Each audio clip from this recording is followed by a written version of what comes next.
Ahoy, intrepid explorers and naval history enthusiasts! Ready to dive into the riveting world of other combat vessels of the World War I era? Hold on to your hats, because we're about to embark on a whirlwind tour of the seas, filled with innovation, experimentation, and a bit of naval cunning. Submarines. Let's start with the stealthy wonders of the sea, submarines. After the American John Philip Holland crafted the first practical submarine, it was mainly the French and Italians who initially embraced this underwater torpedo boat concept. The British and Germans were skeptics at first, with Britain dismissing submarines as the weapon of the weak. But once Germany recognized their potential, they dove in headfirst. Submarines soon diversified, categorized by range into coastal submarines and patrol submarines. Britain experimented with all sorts of quirky designs, from the fast surface K-class to the R-class anti-submarine models, and even the M-class sporting a 305mm heavy gun. Germany, on the other hand, utilized submarines extensively for maritime counter-blockade, developing the Deutschland class, a submersible merchant ship, Handel's U-boot, to slip past British blockades and trade with neutral America. From this, the giant U-cruisers were born. And let's not forget the mine-layer submarines, with Russia leading the charge thanks to its expertise in mine warfare from the Russo-Japanese War. Escort vessels. The menace of unrestricted submarine warfare led Britain to repurpose the Flower-class ships, originally intended for oceanic minesweeping, into anti-submarine escort vessels. These sloops, though different from their older patrol gunboat namesakes, were crucial in safeguarding wartime economies for both Britain and France. The Americans contributed with Eagle boats and smaller submarine chasers, patrolling the seas against lurking threats. Additionally, Britain employed Q-ships, disguised merchant vessels that revealed hidden weapons to ambush unsuspecting submarines. A brilliant yet perilous game of naval hide-and-seek. Mine warfare vessels. Mines were a major game-changer in naval warfare, first utilized on a large scale during the Russo-Japanese War. While Japan, Russia, and Austria-Hungary led the charge in building specialized mine-laying ships, other nations like Britain and the US converted older vessels for this purpose. Sweeping these mines became an urgent priority, leading to the development of dedicated minesweeping ships. Russia pioneered the first true minesweeper in 1910, and soon every major navy followed suit.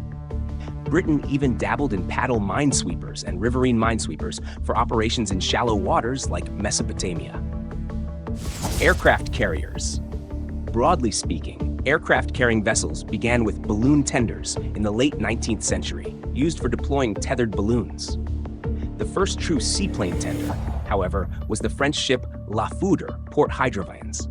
The skies over the seas saw their first taste of naval aviation during the Battle of Tsingtao. Japan ingeniously converted the merchant ship Wakamiya Maru into a seaplane tender, bringing aerial reconnaissance and attacks to naval warfare. Britain followed suit, converting numerous ships to support this fledgling force. Russia took things a step further by creating mixed fleets of seaplane tenders and combat ships, the precursors to modern carrier strike groups. Germany and Italy also got in on the action, deploying their own seaplane carriers. Now, while seaplanes had their charm, they weren't exactly the most practical or high-performing aircraft.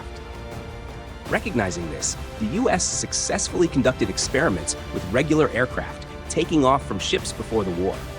During the war, there were instances of planes launching from seaplane tenders but having to land at terrestrial bases. Enter the British HMS Furious, originally a large light cruiser. It was modified towards the end of the war to allow conventional aircraft to land on deck while at sea, marking the birth of the true aircraft carrier. Emerging naval innovations. World War I also saw the birth of many unique and sometimes peculiar vessels, some of which left a lasting impact, while others were more fleeting in nature. Anticipating the need for amphibious operations, Britain developed the X-Lighter, an early flat-bottomed landing craft and a precursor to modern landing vessels. In 1915, the British Navy conducted successful tests with torpedo-armed motorboats, known as coastal motorboats, CMBs.